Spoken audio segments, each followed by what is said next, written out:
যে এদেশের মানুষ জানে এবং জনগণ জানে, আপনারাও জানেন যে আমরা 14, 18, 24 3 সালে আমরা কোনো ভোট দিতে পারিনি। ভোটাররা ভোট কেন্দ্রে ভোট দিতে দিতে রওনা হয়েছে, মাঝপথে ছাত্রলীগ, যুবলীগ, পুলিশ লীগ বাধা দিয়েছে, বলে ভোট হয়ে গেছে, বাড়ি চলে যান। এই তো 3 বছরের ভোট। তো আগামী এত রক্ত, 2000 ছেলেরা আমাদের জীবন দিয়েছে। ছাত্র জনতার গণ অভ্যুত্থানে প্রায় 40,000 লোক আহত হয়েছে। এত ত্যাগ, এর আগের 15 বছর সকল ফ্যাসিবাদ বিরোধী রাজনৈতিক নেতৃবৃন্দ রাজপথে আন্দোলন করেছে, হাজার হাজার লোক কারাবরণ করেছে, গ্রেফতার হয়েছে, আমাদের প্রিয় নেতৃবৃন্দকে অন্যায়ভাবে মিথ্যা মামলায় ফাঁসি দেওয়া হয়েছে। সবই কিন্তু এই ফ্যাসিবাদের মোকাবেলা আন্দোলনের কারণেই এটা হয়েছে। ফলে এত ত্যাগ, জাতির এত রক্তদান যদি আবার সেই 14, 18 আর 24-এর মতো এরকম একটা ফ্রড ইলেকশনে, যেখানে মানুষের ভোটাধিকার প্রয়োগের সুযোগ থাকবে না, সেই নির্বাচন তো আমরা চাইব না। এই জন্য আমরা মধ্যমপন্থায় বলেছি যে কমপক্ষে একটা ফ্রি, ফেয়ার, একটা ক্রেডিবল, একটা ইনক্লুসিভ ইলেকশনের জন্য রাষ্ট্রযন্ত্রের যে অর্গানগুলোর মিনিমাম রিফর্ম প্রয়োজন, সংস্কার প্রয়োজন, সেটা রিফর্ম করতে হবে। এখন অনেকে বলছেন যে রাষ্ট্রযন্ত্র তো অনেকগুলো অর্গান আছে, সবগুলো কিন্তু করাপ্ট হয়ে গেছে, পলিটিসাইজ হয়েছে। গ্রামে বলে না যে সর্ব অঙ্গে ঘা, ওষুধ লাগাবো কোথা। তো রাষ্ট্রের সর্ব অঙ্গ ক্ষত হয়ে গেছে, পচে গেছে এই 18 বছরে।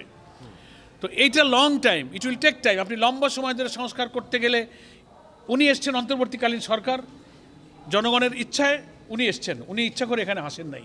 ওনার দায়িত্ব হচ্ছে যে নির্বাচিত জনপ্রতিনিধির কাছে ক্ষমতা হস্তান্তর করে উনি চলে যাবেন। পার্লামেন্টারি ডেমোক্রেসি আমাদের দেশে আছে, যারা নির্বাচিত হবে তারা দেশ পরিচালনা করবে। ফলে লং টাইম তিনি দেশ চালাবেন, এই শাসনের দায়িত্ব নিয়ে তিনি আসেননি, করা উচিত নয়। তো ডিসেম্বরের পরে ঘোষণা করলে আমরা বুঝতে পারবো। তো জাতি তো মনে করে যে লং টাইম যাওয়া উচিত নয়। এখন আমি মনে করি যে না খুব কম সময়, না খুব লম্বা সময়, সব মিলিয়ে 25 সাল পার হওয়া উচিত নয়, এটা আমরা মনে করি। সবসময় আমরা নির্বাচনের জন্য প্রস্তুত থাকি।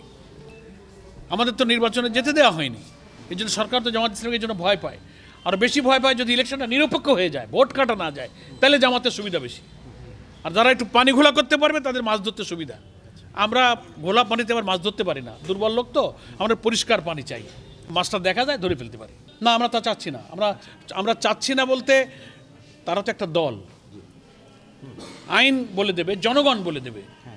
তো আমরা তো এই কারণে বলি যে তার নির্বাচনে আসার নৈতিক, রাজনৈতিক কোনো অধিকার এই কারণে নেই যে যারা হাজার হাজার মানুষ এইভাবে খুন করতে পারে, দেশের মানুষকে হেলিকপ্টার চালিয়ে উপর থেকে গুলি করে হত্যা করতে পারে, শিশু হত্যা করতে পারে।